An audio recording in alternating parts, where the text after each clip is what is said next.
Assalamualaikum warahmatullahi wabarakatuh. A'udzu billahi minasyaitonir rajim. Bismillahirrahmanirrahim. Innal hamdalillah nahmaduhu wa nasta'inuhu wa nastaghfiruh wa na'udzu billahi min syururi anfusina wa min sayyiati a'malina.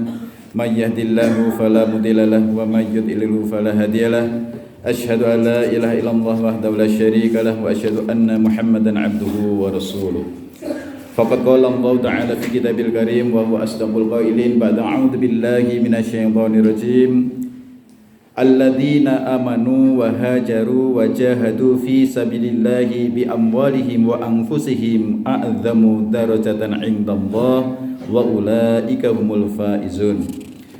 Wa qala Nabi sallallahu alaihi wa alihi wasallam, kullu bani adam khata'un wa khairu khata'ina at-tawwabun. Wa qala aidan at-taibu minadz dzambi kama la dzambalah. Shadaqallahu ladhim wa ballagha rasul karim wa nahnu ala dzalika minasyahidin amma ba'd. Hadirin hadirat jamaah salat subuh yang senantiasa mengharap rahmat dan ridha Allah Subhanahu wa taala. Alhamdulillahilladzi ahyana ba'dama amatana wa ilaihin nusyur. Segala puji bagi Allah yang telah menghidupkan kita setelah mematikan kita, dan kepada Allah lah kita semua akan kembali. Alhamdulillah, di pagi yang cerah dan penuh berkah, Allah Subhanahu wa taala membuktikan rasa cinta dan kasih sayangnya di antara sekian ribu hamba-hambanya, di antara sekian miliar penduduk dunia. Allah telah membuktikan rasa cintanya dengan Allah memberi kekuatan pertolongan kepada kita, bisa yaitu menghadiri, bisa yaitu kita berkunjung di rumah Allah, di Masjid Al-Kautsar yang sangat kita cintai dan yang sangat kita banggakan. Hadirin, Presiden Prabowo ya di Indonesia ini punya istana negara. Ya, maka yang dikehendaki ya penduduk Indonesia kurang lebih mungkin 270 juta jiwa, yang dikehendaki setiap hari bisa masuk ke istana negara itu hanya beberapa ratus orang saja sesuai dengan kehendak sang presiden. Demikian juga masjid adalah istana, ya, adalah baitullah, rumahnya Allah Subhanahu wa taala. Maka yang dikehendaki oleh Allah bisa berkunjung di rumah Allah, bisa masuk yaitu di baitullah, di masjid, ini adalah bukti, adalah orang-orang pilihan-pilihan Allah Subhanahu wa taala. Semoga kita termasuk tergolong orang yang dipilih oleh Allah, disayang oleh Allah, dicintai oleh Allah, dan diridhai oleh Allah SWT, sehingga kita bisa berkunjung di Baitullah, yaitu di Masjid Al-Kautsar ini. Hadirin yang dirahmati Allah SWT, selanjutnya kita juga bersyukur kita masih diberikan yaitu nikmatani maghbunun fihima katsirun minan nas as-sihhatu wal faragh. Ada dua nikmat yang manusia sering lupa, yaitu yang pertama nikmat kesehatan, yang kedua nikmat kesempatan atau waktu luang. Jadi kita diberikan dua nikmat ini sangat mahal harganya.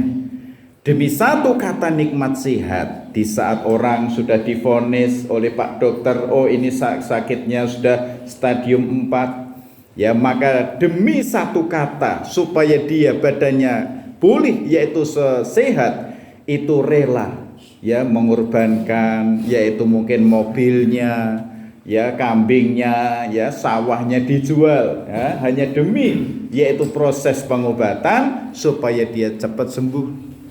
Lah maka hadirin, sehat ini mahal harganya. Maka sebagai tanda syukur atas nikmat sehat, ya, marilah kita menggunakan ujung rambut sampai ujung kaki yaitu untuk bersujud kepada Allah Subhanahu wa taala. Ya, jadi bukti tanda syukur atas kesehatan anggota badan ini kita gunakan ya, dua mata, dua telinga, ya tangan, kaki ini untuk beribadah, bersujud kepada Allah. Maka Allah berjanji, la in syakartum la azidannakum wa la in kafartum inna adzabi lasyadid. barang siapa yang bersyukur atas nikmat-nikmat pemberian Allah, maka Allah memberikan nikmat yang lebih banyak. Ya, kalau orang kok mengkufuri, ya, tidak mau bersyukur, sesungguhnya azab Allah sangatlah pedih. Nah, maka orang yang bersyukur, la azidanakum, maka Allah akan berikan nikmat yang lebih banyak. Diberikan anggota badan sehat, ya, digunakan untuk taat, ya, maka Allah Ta'ala akan memberikan kesehatan yang senantiasa, yaitu melekat dalam tubuh kita, dalam diri kita. Selanjutnya masih diberikan nikmat waktu luang atau panjang umur, ya, sehingga Rasulullah bersabda, khairun nasi man tola umruhu wa hasuna amaluhu. Sebaik-baik manusia adalah yang panjang umurnya dan banyak amal soleh atau amal kebaikannya. Ya, tentu setiap kita kepingin menjadi yaitu khairun nas, orang yang baik. Maka dikatakan orang baik bukan mereka yang gagah, yang tampan, yang cantik jelita, ya. Tapi dikatakan orang yang baik adalah yang panjang umurnya dan banyak amal soleh, amal kebaikannya. Dalam hadis yang lain juga, khairun nasi anfa'um linnas, sebaik-baik manusia adalah yang senantiasa memberi manfaat kepada sesama manusia yang lainnya. Nah, maka semua kita ini baru proses, yaitu belajar terus menerus, long life education. Belajar seumur hidup. Utlubul ilma minal mahdi ilal lahdi, tuntutlah ilmu sejak lahir sampai mati. Podo sergepo ngaji sejak isih neng bandulan nganti melebu banduso. Jadi menuntut ilmu ini tidak ada kata henti. Nah, kira-kira dengan saya menyampaikan ayat-ayat suci Al-Quran, ya, saya menyampaikan hadis-hadis Nabi, waduh Pak Ustadz, ayat itu saya sudah sering dengar, hadis itu juga saya sudah sering, ceramah sudah sering, apalagi sekarang via YouTube, via Facebook, Instagram, wah saya sudah bosan. Ada nggak yang bosan dengar ayat suci dan hadis Nabi? Nah, kalau ada orang yang bosan mendengarkan ayat suci dan hadis Nabi, ya, pernah saya sampaikan, itu seperti, ya, orang kok sudah bosan, Pak Ustadz saya bosan setiap hari kok makannya nasi terus, ya, minumnya kok air terus. Nah, kalau ada orang sudah bosan makan, sudah bosan minum, pertanda orang akan mati. Loh, ini yang bilang jenengan loh, ya. Tanda-tanda orang yang sakit, ya, itu biasanya udah suruh makan, ya, ayo nih makan, waduh nggak selera, ya. Karena apa? Karena memang jatah rezekinya itu sudah semakin menipis, ya. Lah, ini hadirin. Jadi tanda-tanda seorang mukmin, la yasba'al mu'min min khairin yasmahu hatta muntahahul jannah. Tidak pernah merasa puas, tidak pernah merasa kenyang seorang mukmin dalam mendengarkan kebenaran sampai surga menjadi tempatnya. Nah, jadi seorang mukmin ini, ya, ibaratnya orang itu kalau sehat, makan itu nikmat terus, makan terus, belum berhenti sebelum habis. Apalagi Tuan Guru Alam Syah ini, durian, berapa banyak ini, langsung lahap aja. Maka tadi malam saya lihat statusnya kok durian, nih tambah lagi kolaknya, kolak durian sama ketannya, masya Allah. Jadi hadirin yang dirahmati Allah Ta'ala, maka marilah di pagi hari ini, di hari Ahad, ya, tanggal berapa ini? 22 Juni, ya, kita bersyukur masih bisa dipertemukan. Alhamdulillah 2 bulan yang lalu saya pamit, saya mau safari dakwah ke Alor Ain Titi, Alor Nusa Tenggara Timur. Di sana 15 hari, kemudian di Lombok Utara 15 hari. Naik kapal pulang pergi hanya 12 hari. Jadi kemarin 30% ya, istilahnya 100% itu dibagi 33,3% dalam perjalanan di Lombok maupun di Alor. Nah, alhamdulillah masih Allah pertemukan lagi. Ini suatu nikmat yang mahal harganya, ya. Kenapa? Karena memang nikmat kesehatan dan waktu luang ini sungguh suatu hal yang sangat berarti bagi hidup dan kehidupan kita. Karena nikmat sehat dan waktu luang ini adalah investasi, modal yang Allah berikan kepada kita. Karena ad-dunya mazra'atul akhirah. Dunia adalah merupakan sawah sebagai ladang daripada akhirat. Dunia tempat menanam. Dan kelak di akhirat tempat akan memanen. Jadi kita ini hidup di alam dunia ini aji mumpung. Mumpung masih muda. Mana nih adik-adik ini? Wah, please come here, duduk depan sini adik-adik. Ayo. Jangan mosok toh. Ayo sini. Ya. Jadi aji mumpung masih muda. Ya, sering saya sampaikan, belajar di masa muda seperti yaitu mengukir di atas batu. Kalau belajar di masa tua seperti mengukir di atas air. Nanti ditanya, gimana Pak Lamsah? Tadi tausiah yang disampaikan Ustaz Yusuf, wah, pokoknya bagus sekali. Terus apa materi intinya? Wah, bungen tuwa, mlebu kuping tengen, metu kuping kiwa. Tapi kalau anak-anak, harapan kita, apalagi saya tuh sejak kecil dulu kemana-mana bawanya notes ya sama pulpen. Apa yang saya dengar tausiah dari ustadz siapapun dulu kalau kuliah subuh waktu Ramadan di Masjid Agung Palagan Ambarawa. Kalau yang tausiah Ki Haji Amin Hambali, beliau sebagai kepala Depak Kabupaten Semarang, itu pesertanya ribuan. Ya, sampai nggak muat itu masjid. Nah, jadi apa yang disampaikan kita catat. Nah, itu akan di saat seorang anak, seorang remaja mencatat ya ilmu di dalam buku, itu bukan hanya ilmu masuk dalam buku, tapi di saat mencatat itu ibaratnya mengukir di dalam kolbu, mengukir di dalam hati.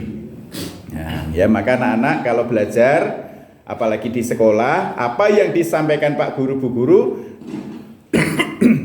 kalian juga harus mencatatnya. Ya, karena ini akan terukir di dalam hati.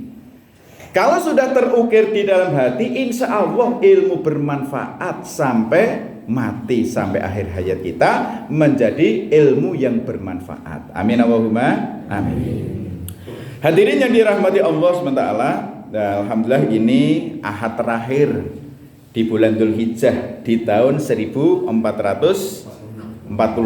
Hijriah, yang mana sebentar lagi kita akan memasuki tahun baru Hijriah, yaitu tahun 1447 Hijriah. Nah, maka di saat kita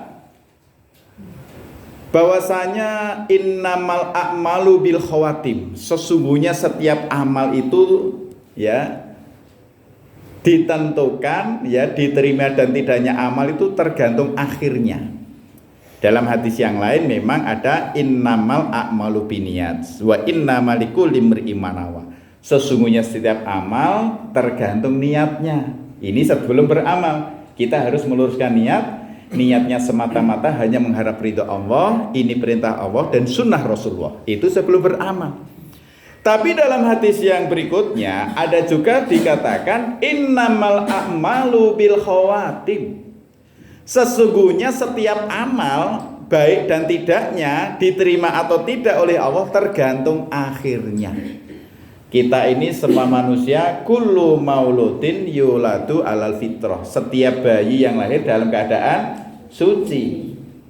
Tapi dalam perjalanan hidup dan kehidupan ini ya, kullu bani adama khata'un wa khairu khata'ina at-tawwabun. Setiap anak cucu Adam pasti pernah berbuat salah, betul? Sebaik-baik manusia bukan mereka yang tidak pernah berbuat salah dan dosa, tapi dikatakan sebaik-baik manusia adalah yang setelah berbuat maksiat dan dosa segera bertaubat memohon ampun kepada Allah Subhanahu wa taala. Maka mari di akhir tahun ini hasibu anfusakum qabla an tuhasabu. Hisablah diri kalian, hitung-hitunglah amal-amal kalian sebelum kelak kalian akan dihisab di yaumil kiamah.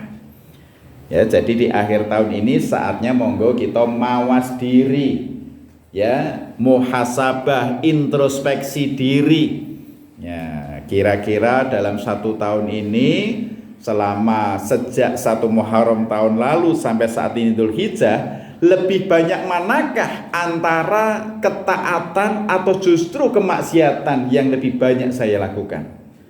Lebih banyak mana antara saya duduk dengan orang-orang soleh atau justru saya banyak berbuat salah? Lebih banyak mana saya ini dalam mengumpulkan bekal, lebih banyak mengumpulkan pahala atau justru semakin tambah berat dosa-dosanya? Nah, maka ini saatnya monggo di akhir tahun ini kita harus introspeksi diri, mawas diri. Allahumma hasibni hisaban yasira. Ya Allah, hisablah kami dengan hisab yang mudah, yang ringan. Lah maka hadirin, kalau kita banyak muhasabah, banyak kita introspeksi diri di dunia, selanjutnya sedih saat banyak maksiat dosa, segera kita ikuti dengan memperbanyak istighfar dan bertaubat kepada Allah Subhanahu wa taala, maka ini akan meringankan beban dosa-dosa kita. Karena apa? Innal hasanat yudhibnas sayiat. Setiap amal ketaatan akan menghapus kemaksiatan. At-taibu minadz dzambi kama la dzambalah. Orang yang bertobat dari dosa-dosa seperti tidak punya dosa lagi. Pepatah mengatakan panas setahun dihapus oleh hujan sehari. Dosa-dosa kita 1 tahun yang lalu akan terhapus ya dengan kita bertaubat, taubatan nasuha. Taubat yang sungguh-sungguh. Jangan kok kapok lombok. Wah kapok aku. Wah, gitu. Ini begitu nyen sewu nggih, ibaratnya adik-adik makan ayam geprek. Siapa yang senang ayam geprek? Wah, ya. Di saat makan ayam geprek, apalagi lomboknya lombok setan, gitu. Pedis langsung es teh, atau es jeruk seger. Aduh, pedis aku, kapok aku pedesnya. Tapi seminggu kemudian, wah, pas kondisi lapar, badan sehat, ada lagi ayam geprek. Bosan apa enggak? Wah, tambah lagi. Lah demikian juga kita. Dalam kita berbuat maksiat dan dosa, jangan kapok lombok. Ya. Saat ini waduh saya menyesal, saya sudah berbuat maksiat dosa ya. Tapi suatu saat ada iming-iming lagi, kemecer maksiat lagi ya. Maka intinya setiap kita manusia biasa. Al insano mahal khata' wa nisyan. Manusia ini yaitu tempat yaitu berbuat salah dan banyak lupa. Ya, jadi manusia itu memang makhluk yang ya dhaif, makhluk yang lemah.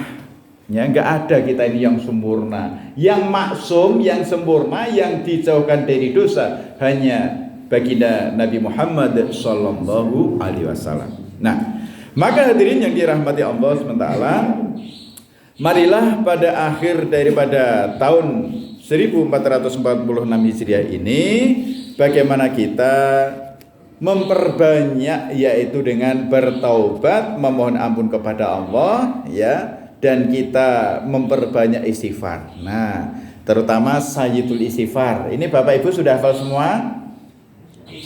Sayyidul Istighfar, coba Pak Alamsah. Sayyidul Istighfar gimana yuk? Sudah hafal ya? Sayyidul Istighfar, coba. Sudah hafal arti apa? Judulnya ya. Jadi Sayyidul Istighfar ini bagus sekali setiap zikir pagi petang, habis subuh, habis asar. Allahumma anta rabbi la ilaha illa anta khalaqtani wa ana abduka wa ana ala ahdika wa wa'tika mastata'tu a'udzubika min syarri ma sona'tu abu ulaka bi nikmatika alayya wa abu bidambi faghfirli fa innahu la yaghfirudz dzunuba illa anta. Sampun nate mireng sedaya Sayyidul Istighfar. Sudah hafal semua? Saya yakin semua sudah hafal kecuali yang belum. Tidak ada kata terlambat dan tidak harus waduh Pak Ustaz saya belum hafal. Bisa jenengan nanti mungkin buka di download Sayyidul Istighfar. Setiap habis subuh baca 3 kali, habis asar 3 kali. Barang siapa membaca Sayyidul Istighfar di pagi hari, apabila siang harinya dipanggil oleh Allah meninggal dunia, dijamin ahlul jannah atau ahli surga. Barang siapa membaca Sayyidul Istighfar di sore hari, kemudian malam harinya dipanggil oleh Allah, niatnya tidur, yaitu tidur hanya melepas lelah, ternyata Allah kehendaki tidur selamanya, dalam arti meninggal dunia, dijamin ahli surga. Amin Allahumma amin. Jadi maka monggo Sayyidul Istighfar harus dijaga secara istiqomah. Ya, ini yang zikir harian. Kemudian di saat dosa-dosa besar, ya, kalau orang Jawa bilang, nah, awake dhewe niki ora entuk nglakoni molimo. Nah, ya, ora entuk main, nggih, ora entuk madon, nggih, maling, mateni, napa melih madat. Nggih, tasih kemutan apa mboten, Mbah? Molimo napa mawon? Oh, mondok melu mara tuwa mati mantu melu marisi. Ngoten. Oh. Jadi molimo maknanya yaitu main, madat, minum, mateni, apa meneh mau satunya? Wah, nggih, main, mendem. Paman intine itu dosa-dosa besar. Maka dosa-dosa besar yaitu harus dengan kita taubatan nasuha. Ciri-ciri orang yang bertobat: satu, menyesali dosa maksiat yang sudah dilakukan. Dua, berjanji tidak akan mengulangi. Nah, sekali lagi, ciri-ciri orang yang bertobat, ya, ini di akhir tahun kita memperbanyak bertobat. Ciri-ciri orang bertobat: satu, kita harus menyesali dosa maksiat yang telah kita lakukan. Yang kedua, berjanji tidak mengulangi lagi. Ketiga, kita harus berhijrah, berpindah. Dari kemarin sering duduk di tempat-tempat majelis maksiat, kita harus sering duduk di majelis-majelis taat. Wingi banyak kumpul, kemarin banyak kumpul dengan orang yang berbuat salah, kita harus banyak duduk bergaul dengan orang-orang soleh. Saka minta salah dadi minta soleh, saka taat dadi saka maksiat dadi taat. Nah, gitu.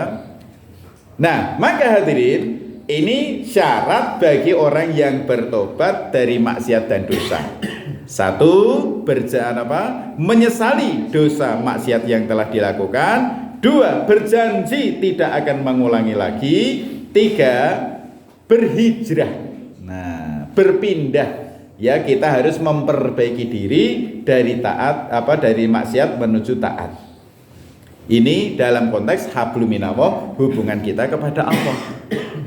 Nah, di akhir tahun ini bukan hanya bertobat atas maksiat dosa kita, mohon ampun kepada Allah, tapi juga dalam konteks hablum minanas, ya, dikatakan orang yang baik itu bukan hanya kayak lu wonge apik tenan, ya, tahajute 12 rakaat, ya, salat taubat, salat tasbih, ya, salat hajat, salat istikharah, salat witir. Wah, nggih, salate 5 wektu. Ning nek karo tanggane, wah, ucapane iki lho, wah itu geni, apa sing disampaikke iki, marake nglarake ati. Enten sing ngoten? Oh, enten. Kok ngaku to? Jadi kadang ada orang yang taat, habluminallahnya bagus, tapi habluminanas karo tangga teparone, ya, wah kae lho, nek ngomong wah marake ngatelke kupingku.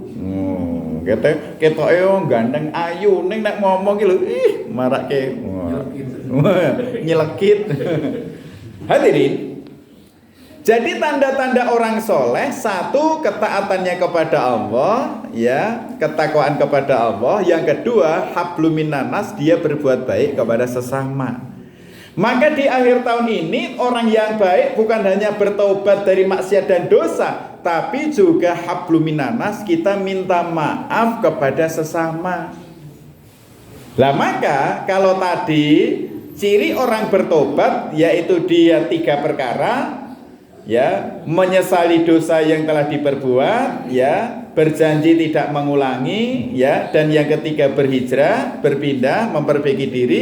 Sedangkan tanda-tanda orang yang soleh, yang dia berusaha untuk memperbaiki hubungan dengan sesama manusia, syaratnya 3 ditambah 1, ya, di saat kita berbuat maksiat kepada tetangga maka minta maaf. Mbak Yu, aku jaluk ngapura yo, winganane aku ketrucut omonganku nglarake hatimu. Walah, kadang mungkin ibu-ibu, wah gampang lah, iki aku wingi wis nglarake, wis mungkin apa menyakiti orang, besok aja nek lebaran aku tak kei jaluk ngapura. Enten ngoten Bu? Minta maaf itu jangan menunggu besok Idul Fitri, yo nek umure tekan. Kalau gak nyampe, maka kita ini setiap berbuat salah, ya, berbuat mungkin khilaf kepada sesama, segera 1 minta maaf, 2 berjanji tidak akan mengulangi. Maaf ya Mbak Yu, kemarin saya begini-begini, saya berjanji gak akan mengulangi, ya. Terus yang ketiga kita bergaul, ya, kita berpindah dari bergaul dengan orang yang banyak maksiat kepada orang yang taat, ya. Terus kalau yang keempat, syarat kita minta kehalalan, minta maaf kepada sesama manusia. Kalau tentang mungkin hutang piutang, tentang masalah mungkin kita merugikan secara maliyah, secara harta, kita mengembalikannya, ya. Sehingga intinya inilah yang dikatakan orang soleh. Syarat menjadi orang soleh ada 2. 1 kesolehan ritual, 2 kesolehan sosial. Kesolehan ritual dibuktikan dengan kita taat dan takut kepada Allah, rajin beribadah kepada Allah, takarub kepada Allah. Sedangkan kesolehan sosial, kita harus berbuat baik kepada sesama manusia. Al-muslimu man salimal muslimuna min lisanihi wa yadihi. Dikatakan seorang muslim adalah orang yang bisa menyelamatkan orang lain dengan ucapannya dan dengan perbuatannya. Ya, jadi dikatakan seorang muslim adalah yang bisa memberi manfaat ucapannya dan perbuatannya, ya, kepada sesama manusia. Ini muslim. Sedangkan seorang mukmin adalah yang bisa menjaga keamanan kepada orang-orang di sekitarnya, menjaga keamanan orang-orang terdekatnya, yaitu aman dirinya, hartanya, kehormatannya, ahli keluarganya. Jadi dikatakan seorang mukmin itu bisa menjaga keamanan dalam lingkungan keluarga, lingkungan RT, lingkungan RW, dalam lingkungan sekitarnya. Ya, jadi seorang mukmin itu harus betul-betul, ya, bisa menjaga, ya, kehormatan orang lain. Kita harus memuliakan. Sebagaimana kita senang kalau orang menghormati diri kita, maka syaratnya kita harus mau menghormati orang lain. Dikatakan orang yang bahagia adalah yang bisa membahagiakan orang lain. Dikatakan orang yang mulia adalah yang mau memuliakan orang lain. Bahkan dikatakan orang yang sukses adalah yang bisa mensukseskan orang lain. Bagaimana? Setuju? Lanjutkan. Ya. Jadi kalau kita kepingin jadi orang bahagia, semakin banyak kita bisa membahagiakan orang lain, semakin hidup kita bahagia. Betul? Gitu aja kok repot. Ustaz, kalau saya tanpa harta, tanpa jabatan, bagaimana bisa bahagia? Apakah begitu? Bukan. Kebahagiaan letaknya dalam hati. Banyak orang yang senang, ya, senang secara nafsu. Oh, gajinya 1 miliar setiap bulan. Mungkin foya-foya di diskotik, di segala macam fasilitas, ya, kemaksiatan. Memang nafsunya senang, tapi hatinya tenang apa tidak? Pernah merasakan, Pak? Belum. Tapi walaupun gaji cuma 5 juta, tapi alhamdulillah anak di pesantren sekarang menjadi hafiz Quran, ya, istrinya rajin, yaitu sholat malam, puasa sunnah, jaga tutup aurat sempurna, Walaupun gaji kecil, tapi anak istri soleh-soleha, rumah tangga sakinah mawaddah warahmah, maka hidupnya akan tenang dan bahagia. Kalau orang hidupnya tenang, pasti hatinya senang. Betul? Orang itu kalau satu rumah kok ahli ibadah semua, ya, orang soleh-soleha, hidupnya tenang, gak ada pertikaian, gak ada percekcokan. Kalau tenang hidupnya, pasti senang rasanya. Betul? Lah ini hadirin. Maka bagi kita seorang mukmin, jangan kita kepingin cita-cita ingin hidupnya senang dengan kemewahan harta, dengan tingginya jabatan, dengan mungkin secara fisik, ya. Tapi kebahagiaan itu letaknya di dalam hati. Lah maka dengan kita duduk di majelis ilmu seperti ini, barang siapa duduk di majelis ilmu, di masjid-masjid, di rumah-rumah Allah, kemudian dibacakan kitabullah, ayat-ayat suci Al-Quran dan hadis-hadis Nabi, maka Allah akan memberikan sakinah, ketenangan jiwa. Jenengan semua saat ini duduk di majelis ilmu, di Masjid Al-Kausar ini, nggak terasa sudah 1 jam, kira-kira tenang apa susah? Susah apa senang? Ustaz kok lama sekali toh tausiahnya. Ini baksonya udah siap loh ini. Wah, ya. Kira-kira sudah bosan apa belum nih mendengarkan tausiah ini? Sudah lapar belum? Bener nih. Kalau nanti pengen makannya nikmat, lezat, lauknya hanya 2, sehat dan lapar. Coba dikasih bakso tapi sakit gigi, kira-kira enak nggak makan baksonya? Dihidangkan bakso, tapi tadi sudah makan rendang, kakap merah, sate. Kira-kira enak nggak? Nggak enak. Oh, masih enak ya? Masya Allah. Pak Alamsa ini orangnya pandai bersyukur. Wah, maka kemarin saya di Alor NTT itu makannya menu apa adanya, Pak. Ya, jadi di sana itu sarapannya hanya ikan bakar, lauknya lauk nasi. Ikan bakar 1 nampan gede. Nasinya cuma satu lepek saja, ya, 1 piring kecil, ya, sehingga di sana itu malah menu utamanya makannya ikan, lauknya nasi. Maka saya berangkat berat 67, pulang 73. Tambah roso. Maka istri saya, loh, Abi kok tambah berat badannya? Kok tambah berat sekali? Oh iya, ini tas rangselnya belum saya lepas. Ya, jadi hadirin yang dirahmati Allah SWT, sekali lagi, mari di akhir tahun ini, selain kita bertaubat memohon ampun kepada Allah, kita juga minta maaf kepada sesama. Dimulai yang terdekat, ya, istri minta maaf pada suami, wahai kakanda, suamiku tercinta, maaf ya layanan saya selama ini kurang memuaskan. Gitu ya Bu ya. Ibu-ibu ini kan semua pengantin baru kan? Ada yang baru 30 tahun, ada yang baru 40 tahun. Semua kita pengantin baru. Kalau sekarang usia 70 tahun berarti pengantin baru 45 tahun, ya, baru 50 tahun. Pak Artono nikah tahun berapa? 80-an apa 90-an? Nah, 90-an, ya. Jadi beliau pernikahan baru, ya, 40 tahun yang lalu, ya. Lah maka hadirin yang dirahmati Allah Ta'ala, inilah pentingnya.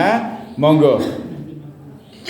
Ciri-ciri orang soleh, kesolehan ritual, senantiasa mendekatkan diri pada Allah, jauhi maksiat, perbanyak taat pada Allah, jauhi perbuatan mungkar, kita banyak amar ma'ruf, menegakkan yang ma'ruf yang benar, dan tanda-tanda kesolehan sosial, kita harus saling memberi maaf, saling memberi manfaat kepada sesama.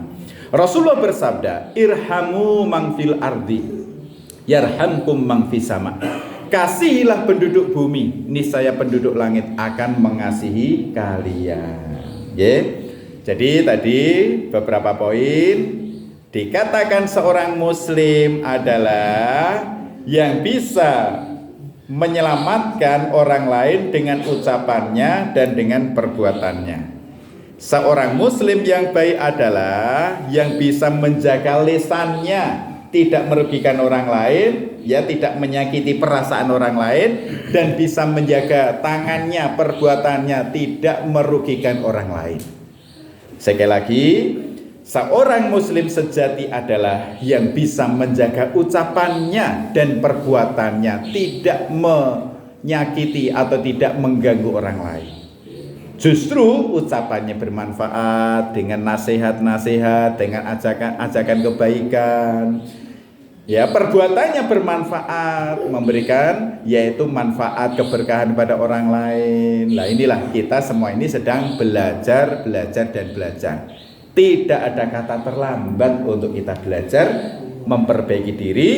Maka tahun ini harus lebih baik dari tahun kemarin. Tahun besok harus lebih baik daripada tahun ini. Ya, maka inilah pentingnya kita ini harus senantiasa memperbaiki diri terus menerus. Ya, dikatakan orang yang beruntung kalau tahun ini lebih baik daripada tahun lalu. Ibarat pedagang, hadirin. Seorang pedagang hari ini, ya, kita kemarin modal 1.000 atau 1 juta, dapat untung 500.000, alhamdulillah. Modal 1 juta, untung 500.000, alhamdulillah. Wah, ini saya tambah modal, modalnya tambah 2 juta.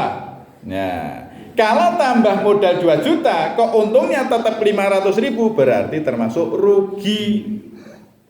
Apalagi, wah, tambah modal 2 juta, nah gitu, kok ternyata malah sekarang uangnya hanya kembali 1 juta, wah itu celaka. Nah, kita ini tahun ini sudah tambah modal dalam 1 tahun ini, biaya operasional dalam rumah tangga berapa ratus juta ini, Pak.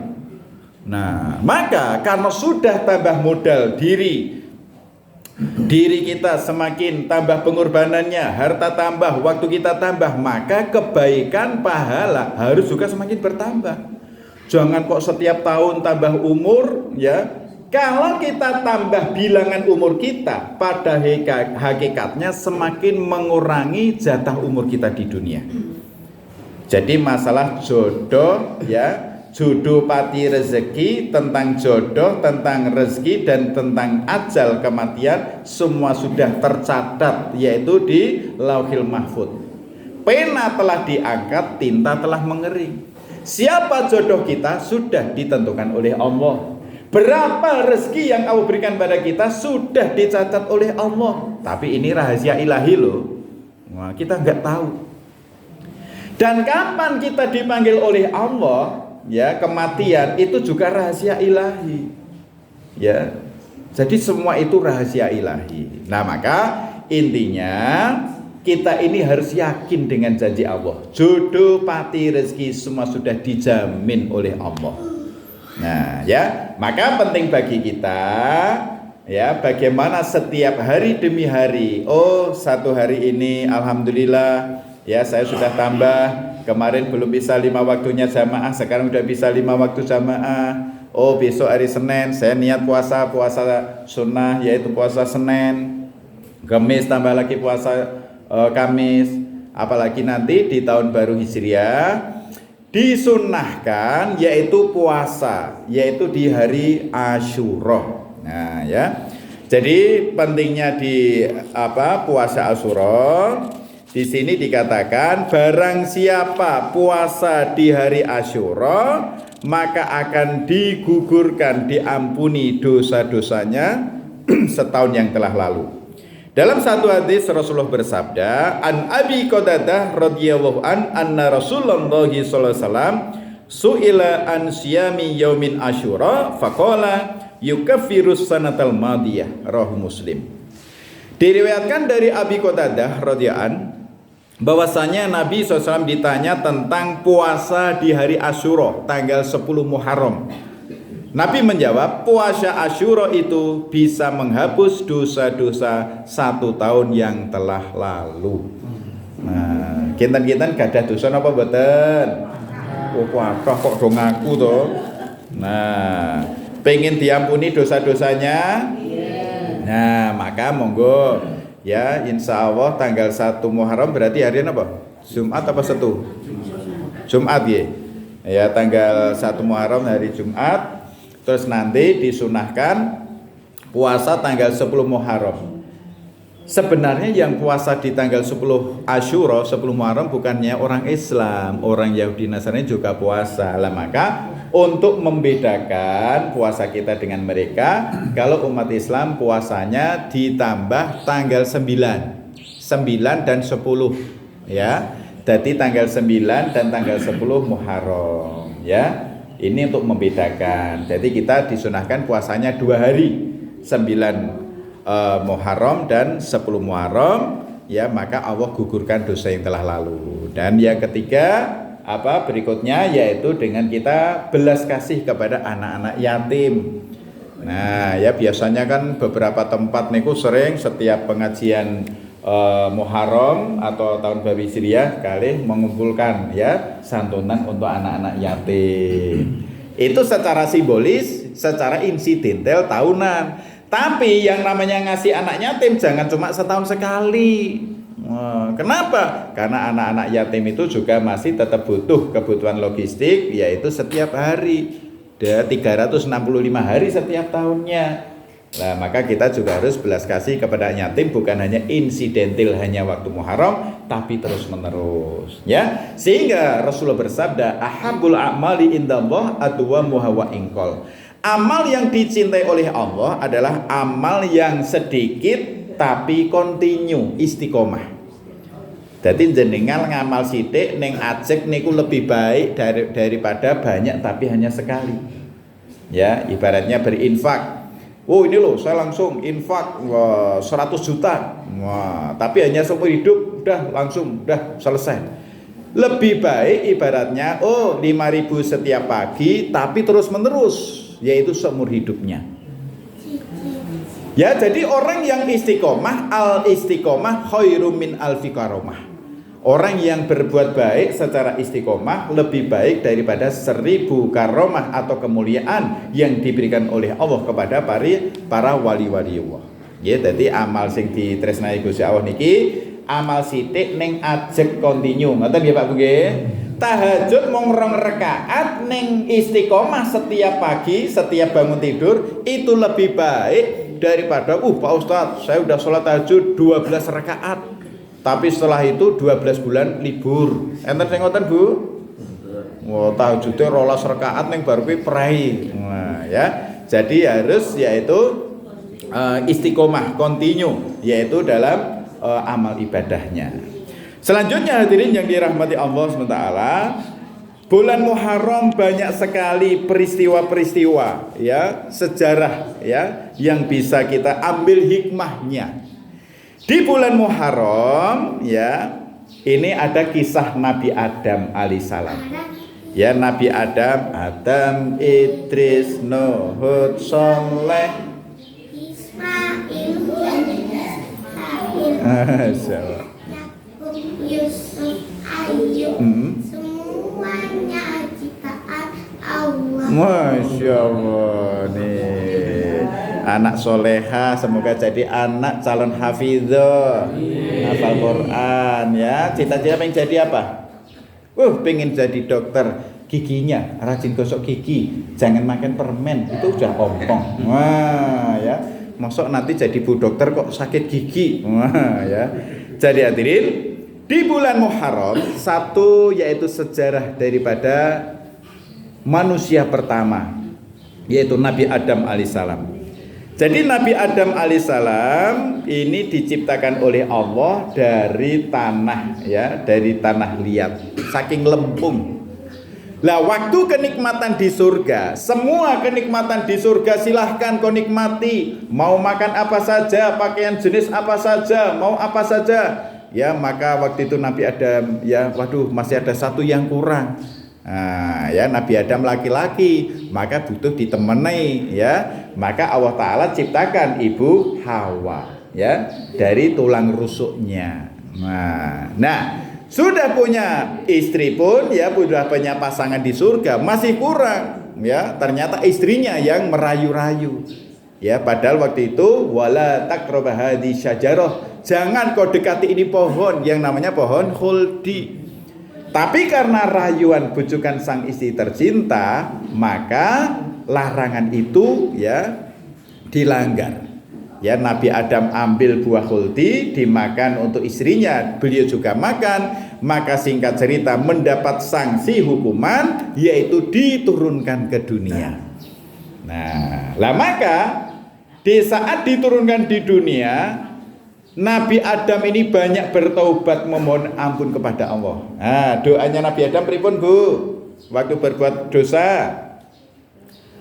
Rabbana ya Rabbana dzalamna anfusana wa illam taghfir lana wa tarhamna lanakunanna minal khosirin. Sudah hafal Pak Alamsa? Sudah ya. Lali ya. Ini harus sering doa. Rabbana, wahai Tuhanku, dzalamna anfusana, saya sudah menganiaya diri saya sendiri. Wa illam taghfir lana, ya, wa tarhamna, apabila engkau tidak mengampuni kami, tidak menyayangi kami, maka kami termasuk golongan orang yang rugi. Jadi Nabi Adam, seorang nabi saja pernah berbuat maksiat. Satu kemaksiatannya berbuat dosa, yaitu mengambil mengambil buah dari pohon khuldi. Itu pun bertaubat sungguh-sungguh, ya, selama di dunia dipisahkan dengan ibu Hawa. Maka dengan doa-doa itu dipertemukanlah Nabi Adam dan Ibu Hawa. Itu bertepatan tanggal 10 Muharram, di hari Asyura dipertemukan Nabi Adam dan Ibu Hawa. Betapa indahnya di saat suami istri kok lama berpisah. Semakin lama bila berpisah, semakin mesra bila berjumpa, gitu ya. Maka kemarin saya berpisah dengan uminya, dengan istri saya hanya 42 hari. Wah, maka pulang-pulang saya dapat IPB, indahnya pengantin baru. Makanya Abi tadi bilang keberatan. Iya, keberatan karena tas rangselnya belum dilepas. Masya Allah. Jadi hadirin, ini satu peristiwa, ya, sejarah di tanggal 10 Muharram dipertemukannya Nabi Adam dan Ibu Hawa tanggal 10 Muharram setelah bertaubat sekian puluh tahun lamanya, sekian ratus tahun di dunia. Selanjutnya yang kedua, adik-adik, siapa nabi yang pernah yaitu membuat sebuah kapal? Nabi Nuh. Adik siapa yang jawab tadi ya? Ya, Nabi Nuh alaihissalam. Nabi Nuh alaihissalam, coba waktu musim kemarau kering kerontang diperintahkan bikin kapal di atas, yaitu di lereng gunung. Maka orang-orang, ngapain itu? Masa musim kering kayak gini kok bikin kapal di lereng gunung seperti itu? Tapi ternyata rahasia, ya, ilahi, ya, karena Allah yang maha kehendak, maha kuasa, diturunkannya hujan lebat dari langit dan air dari bumi keluar. Maka 40 hari 40 malam hujan tiada kata henti, banjir di mana-mana. Nah, ya, maka kapal inilah yang menyelamatkan kepada umat, ya, kaumnya Nabi Nuh yang taat kepada Allah dan ikut Nabi Nuh, yaitu kurang lebih 83 orang masuk ke dalam kapal tersebut, itu yang selamat. Ya, maka 40 hari 40 malam begitu air sudah mengering, maka yaitu diselamatkannya Nabi Nuh dan kaumnya dari banjir itu, yaitu tanggal 10 Muharram. Maka nyun sewu nggih, biasane tradisi orang Jawa nek tanggal 10 Muharram ayo suronan karo gawe bubur suran nggih. Enten, tas enten sing ngoten. Waktu saya tausiah di Masjid Al-Mutakin Lodoyong, bubur surannya nggih, waktu habis tausiah langsung hidangannya nggih niku, ya, bubur nggih, kados ini bubur ayam lah atau bubur rames, langsung segala macam disyukuri nggih.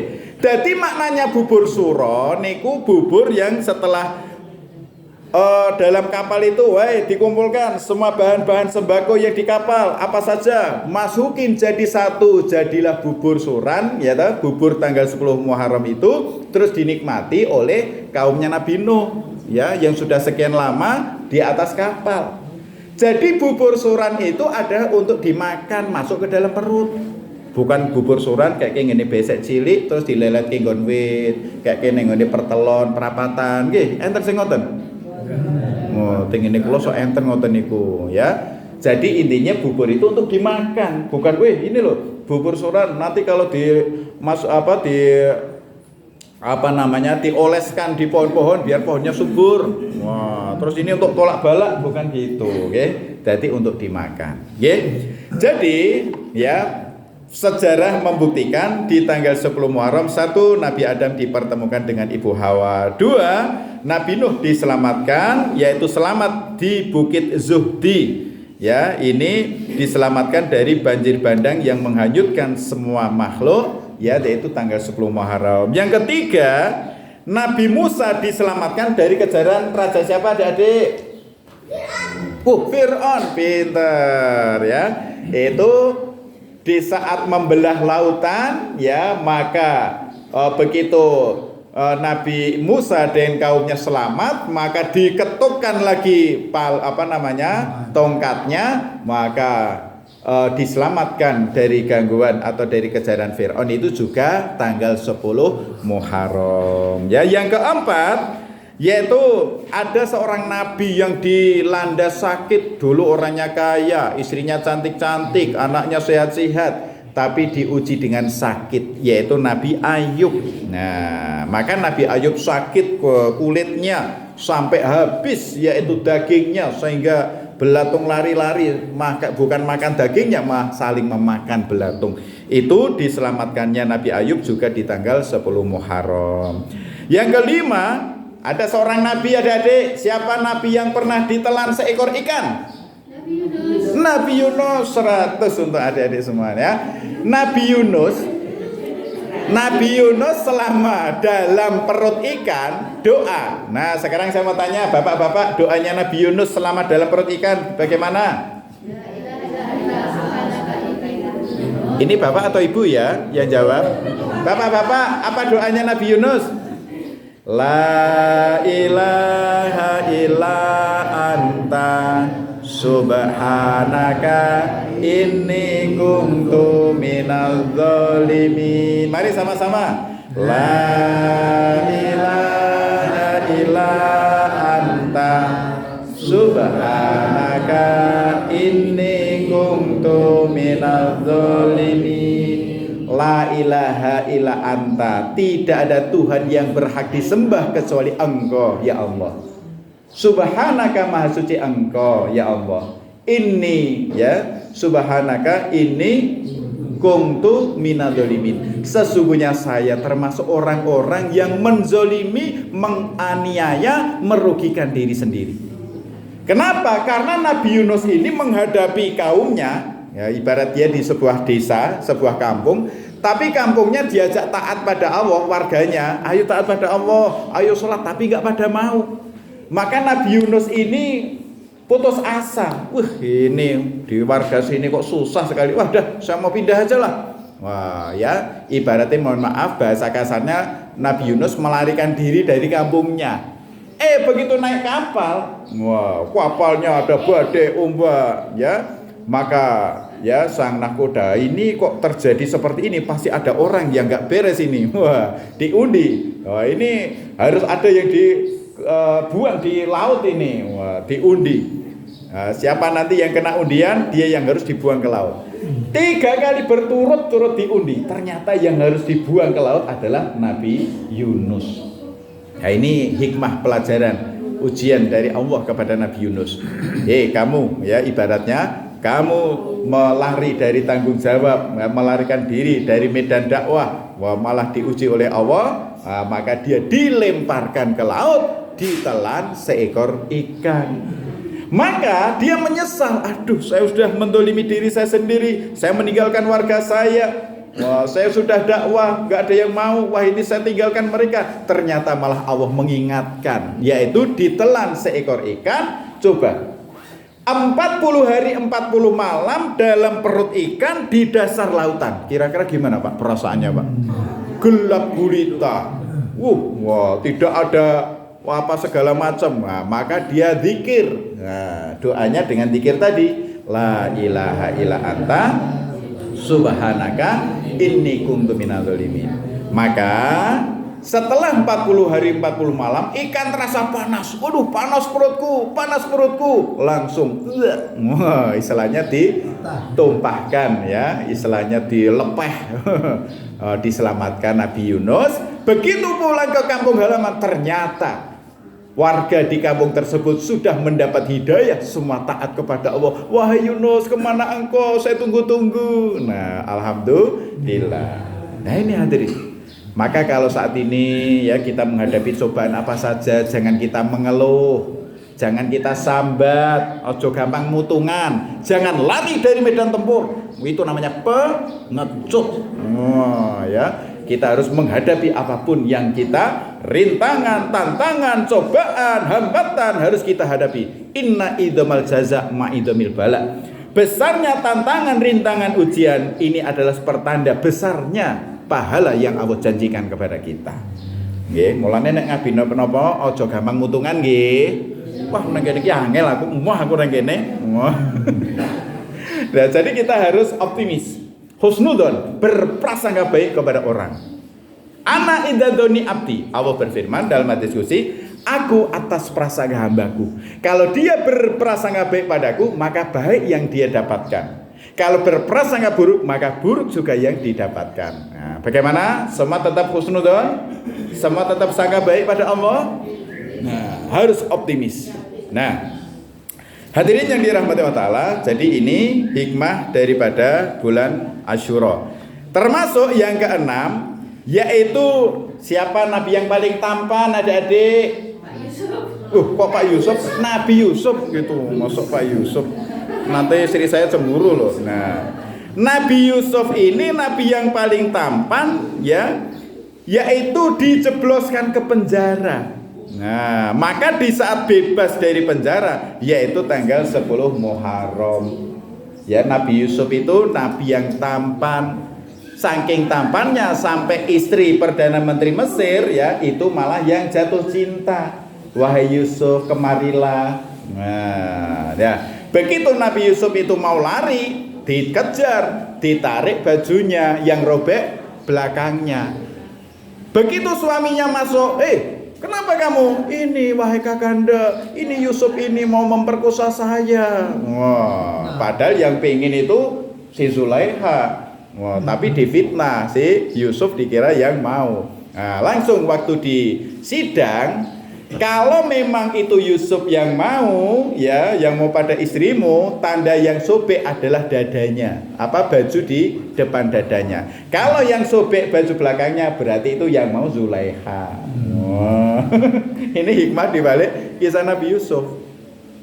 Dulu saya masih bujang juga gitu, di pesantren ditawari ini, saya nggak mau semua. Wah, saya di pesantren baru cari ilmu dan pengalaman, belum cari pasangan. Aku nggak mau kalau gedang kepok gedang hijau, pamite mondok bali nggawa bojo.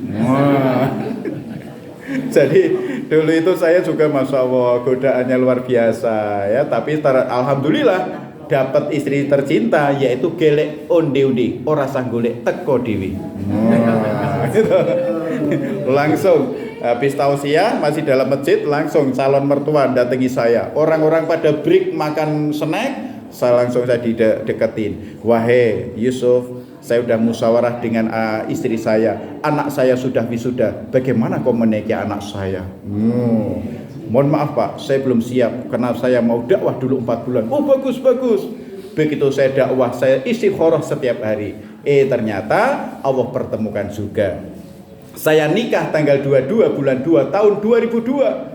Bertepatan hari Jumat, saat saya habis khutbah Idul Adha, turun mimbar, segera ke Muneng Sidomulyo Ungaran, akad nikah jam 10 kurang 10 menit, jam 11 selesai.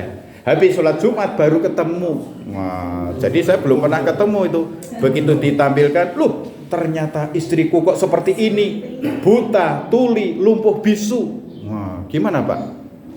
Kalau dihadapin istri kok ternyata buta, tuli, lumpuh bisu, seneng apa susah? Buta matanya dari maksiat mata. Ya. tuli telinganya dari mendengar hal-hal yang tidak dihalalkan, yang diharamkan oleh Allah, bisu mulutnya dari bicara yang jelek-jelek, lumpuh kakinya dari jalan ke tempat-tempat maksiat.